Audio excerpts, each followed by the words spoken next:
kusema haya, naomba niitumie fursa hii kueleza kwa ufupi sana lengo la ziara yetu katika mkoa wa Tabora. Kwa wale ambao hawana taarifa, tuna kama siku 5 leo tuko katika mji wa Tabora. Na msikiti huu wa Manyema nimefanya mihadhara kadhaa, mawaidha siku 2-3 zilizopita. Na tuko hapa mkoani Tabora kwa malengo makubwa mawili. Lengo la kwanza ni dawa, ujumbe ufikishwe, lakini tutakwenda kidijitali. Mihadhara yetu ya mara hii hatutaifanya uwanjani, tutaipeleka kwenye vyombo vya habari. Ndio maana tumenunua airtime. Tumetoa milioni za pesa kununua airtime ili kuhakikisha tunafanya dawa kupitia radio, ili watu wajue material za Uislamu, wale ambao hawawezi kuja pale kwenye mkutano mtakaoandaa. Sababu leo ukiandaa mkutano mtu mpaka afunge safari aje uwanjani, lakini ukiwa kwenye chombo cha habari pale pale nyumbani kwake ujumbe unamfikia. Sisi kwa kushirikiana na watu wenye nia njema ya kupeleka mbele Uislamu tumeanzisha programu ya kufikisha ujumbe. Na ndio maana leo naona kamera mbele zimeongezeka. Kwa nini? Kwa sababu kuna vyombo vya habari kutoka Dar es Salaam tumeviita kuja hapa Tabora, si kwa nia nyingine ila kufikisha ujumbe huo kwa jamii, watu waone kupitia mfumo wa kisasa wa kidijitali. Lakini jambo la pili, tutakuwa na uzinduzi. Ukiachilia dawa, tutakuwa na uzinduzi wa product yetu mpya inayojulikana kwa jina la Fetis Preto. Naomba wewe baba unisikilize vizuri, na wewe mama pia unisikilize vizuri hapo ulipo. Kwa nini tumeamua kuileta bidhaa hii mikononi mwenu? Au kwa nini tumeamua kuileta bidhaa hii kwenu ndugu zetu wasikilizaji? Kwa sababu bidhaa ya Fetis Preto ndiyo kwa mara ya kwanza baada ya research ya miaka takriban 12 na kuanza kutolewa kwa miaka 7-6 iliyopita, kwa nchi yetu ya Tanzania ndiyo mara ya kwanza inafika Fetis Preto. Na product hii ni dawa ambayo ina faida kubwa sana katika maisha ya mwanadamu. Ni dawa ya asili, na katika nchi ya Tanzania mkoa wa Tabora ndio mkoa wa pili kwa uzinduzi. Tulianza Mwanza miezi 2 iliyopita, na sasa tutakuwa Tabora kwa muda wa mwezi 1-2 ijayo. Alafu tutakwenda mikoa mingine kama Mbeya, mikoa mingine kama Singida, Dodoma, Arusha na maeneo mengine biidhnillah, tuseme inshallah. Kwa wale ambao hawana taarifa, hawafahamu, mimi Dr. Sule pamoja na kuwa ni muhadhiri wa dini na mwenyekiti ama amiri wa taasisi ya Islah Islamic Dua Center, pia mimi ni mkurugenzi mkuu wa taasisi ya Sule Natural Medicine Company Tanzania Limited. Lakini pia mimi kama Sule ni mkurugenzi wa mambo ya nje wa Baraza la Tiba Asili, kwa mimi la Baraza la Utafiti wa Magonjwa na Mimea Tiba lililoko katika bara la Afrika. Mimi ni mkurugenzi wa mambo ya nje kutokea Tanzania. Tanzania tunawakilishwa na chombo kinaitwa Tramepro, taasisi ya kusimamia mambo ya mazingira na utafiti wa mimea tiba. Napoizungumza Tabora, tunapozungumzia misitu tunazungumzia kitu ambacho tuko nyumbani kwake. Tabora misitu ndiyo mahala pake.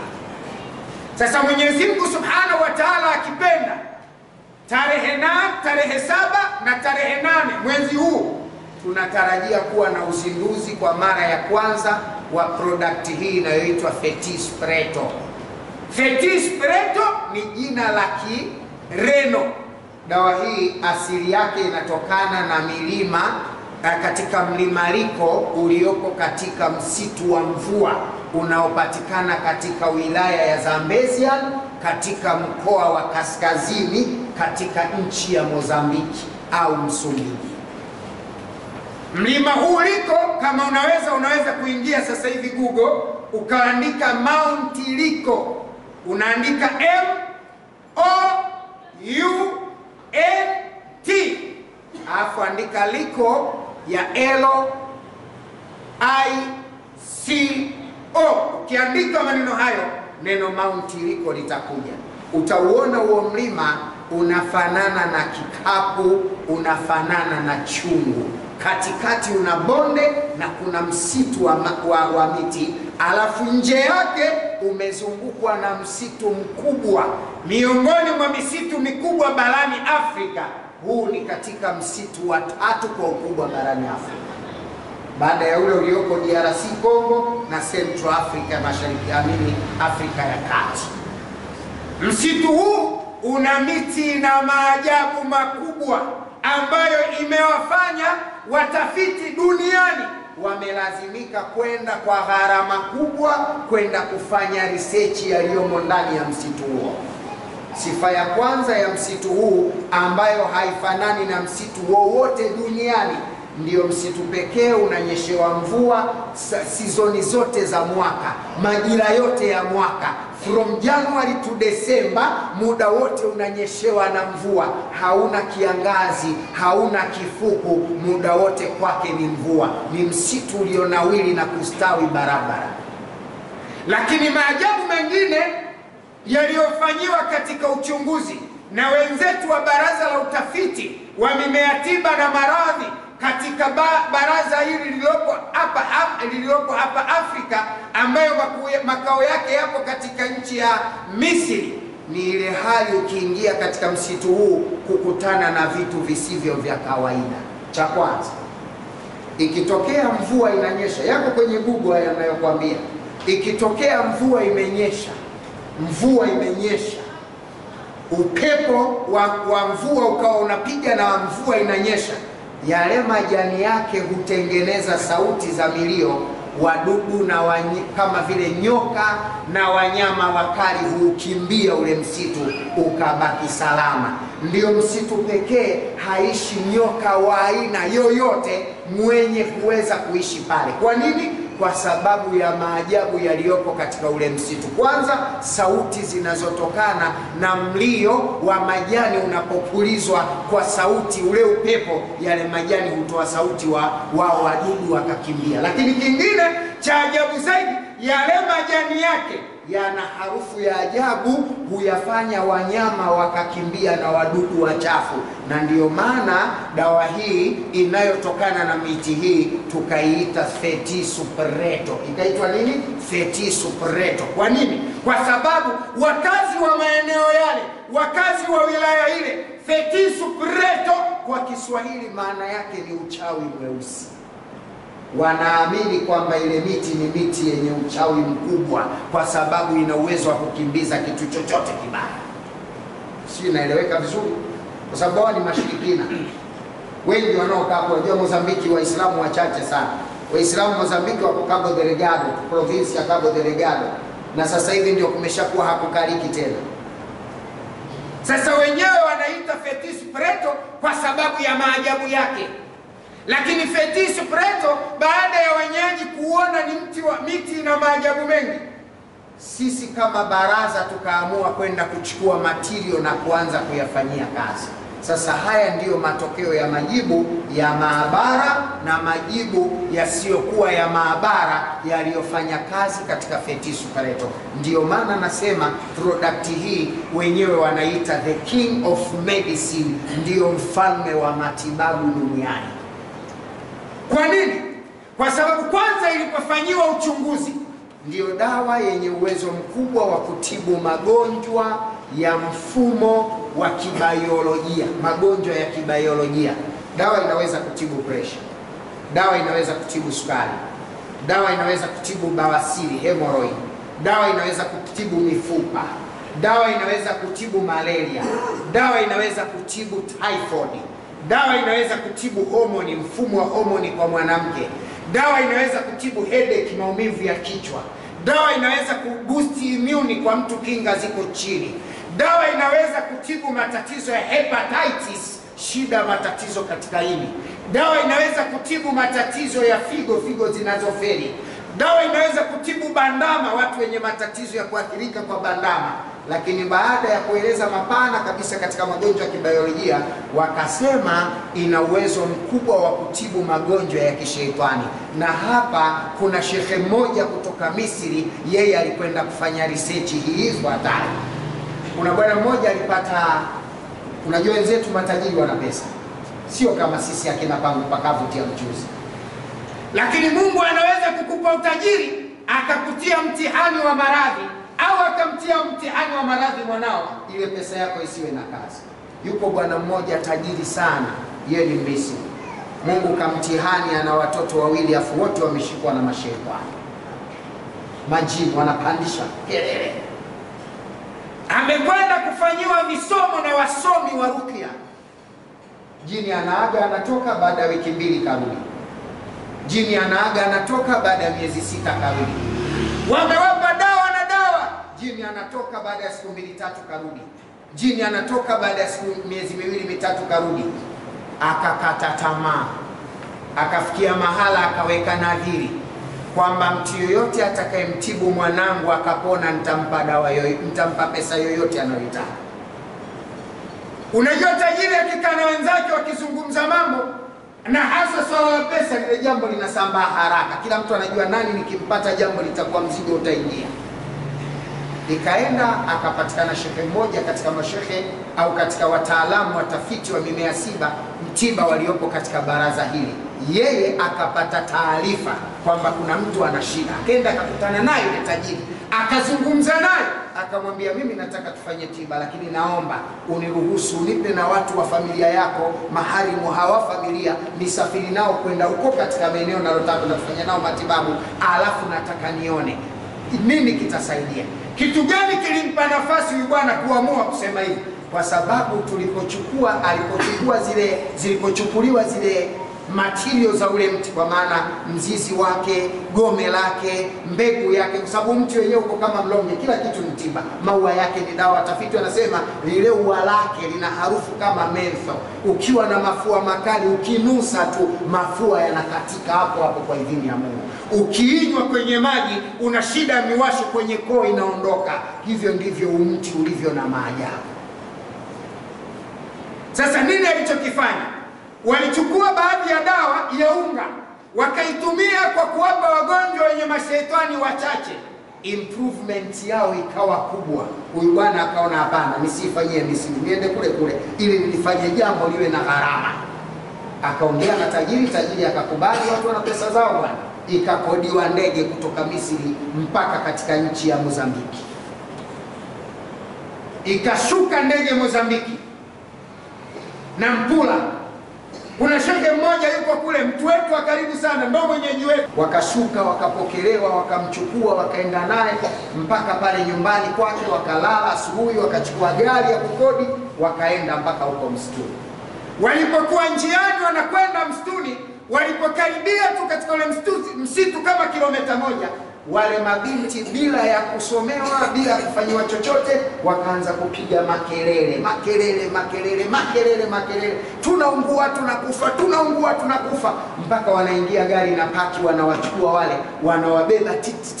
Yule bwana ni aje akafanye dua tu pale kwenye ile miti, akafanye dua tu, anakwenda nao, anafika pale, wale mabwana wanajipiga wale watoto kwenye gari, mpaka kafikia mahala wakapoteza mmemne katika gari karibu masaa 2 kimya kabisa. Baada ya masaa 2 wale watoto wakaamka wenyewe. Yule bwana anaendelea kusoma tu. Wale mabwana, wale watoto wakaamka. Walipoamka wale watoto, yule bwana akaenda pale, baada ya dua akachuma majani, akachuma mzizi, wakaandaa, wakasaga, wakatengeneza juice, wakapewa wale ya mbichi ya majani wakanywa. Walipokunywa hizi dawa, yale mashaitani hayakuinuka, yani ile hali ya kupandisha ikagoma, ikakatika. Wakasema inawezekana, kwa sababu kawaida yao ni kukimbia na kurudi, watafanyaje? watakwenda watarudi, wakamaliza program, wakachukua na baadhi ya madawa, wakamaliza dua pale, wakaondoka, karudi na Mpula, wakafika na Mpula, wakaingia tena kwenye ndege, baada ya siku 2-3 wakarudi Misri. Wakakaa mwaka mmoja na miezi 8, mwaka mmoja na miezi 8. Hata isomwe rukia ya namna gani, hata uchomwe mudi wa namna gani, hata wafanyiwe kitu cha namna gani, ikawa hakuna hata ile maumivu ya kichwa anayopata mgonjwa. Wale watoto wakawa wako vizuri kuliko wakati wowote. Baada ya tukio hili kutokea, huyu bwana ndo akashauri hii dawa isifanyiwe research katika matibabu ya kibiolojia, tujaribu kuangalia na katika magonjwa yasiyokuwa ya kibiolojia, tuangalie kwenye sihiri, tuangalie kwenye majini, dawa hii itafanyaje kazi. Wa Misri ni watu wa dua sana, na nyinyi mnajua. Ikachukuliwa dawa sasa, wakaanza kupewa watu wenye sihiri.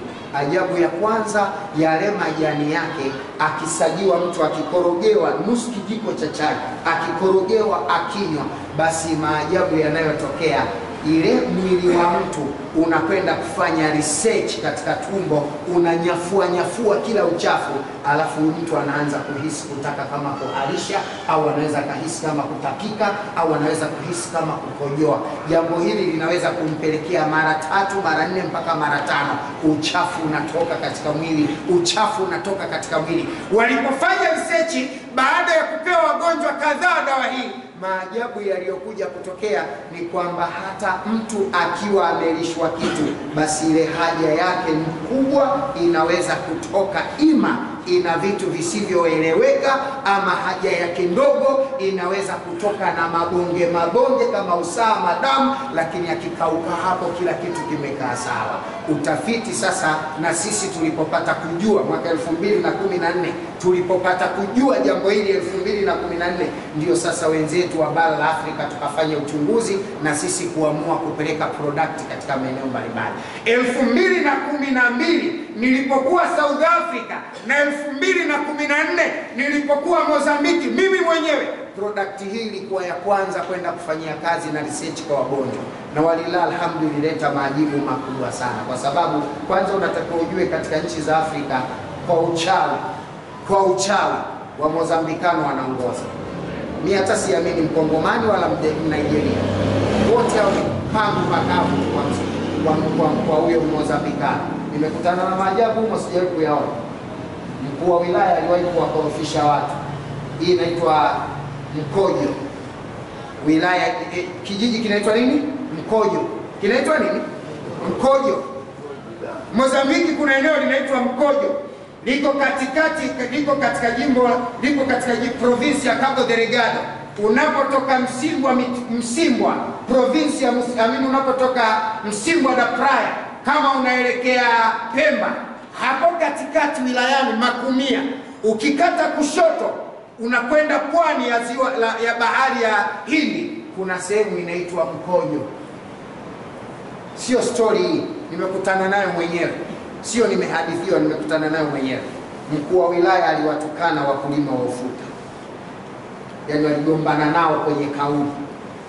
Basi usiku wakati kalala, alikuta kaamka alfajiri saa 2 asubuhi ana boxer tu, alafu yuko jalalani. Hiyo sio kali zaidi, sentimeta chache kutoka puani mwake kuna bonge la mzigo wa haja kubwa. Hiyo sio kali, mdomoni mwake ana tonge la haja kubwa, alafu katokea usingizini, kaitafuna. Wallahi billahi taala, sio story hiyo. Ukoona hapo watu kwanza, hapo watu kabila lao wanaitwa Makonde na dini yao wanaitwa Makonde. Wanatisha, wanajua kuroga. Joakim Chisano, stories za kweli zinakupa. Joakim Chisano, baada ya Rais Nyusi, yule wa nyuma yake anaitwa Joakim nani? Chisano.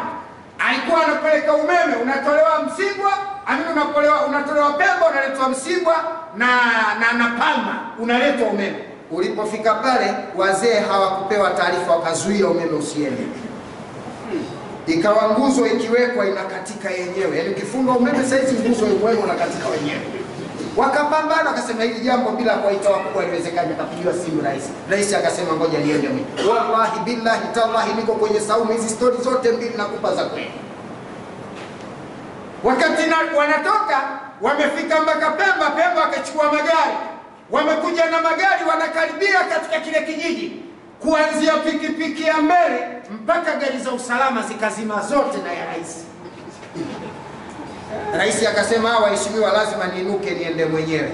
Akainuka, anatembea mwenyewe. Basi pale kijijini, badala ya kulakiwa na watu, badala ya kuona watu wanamfuata rais, rais akalakiwa na mabiwi ya majani. Unaona majani haya? Ushawahi kuona jani linafungwa tita? Ushawahi kuona manyasi yanapofungwa tita? Tita za manyasi.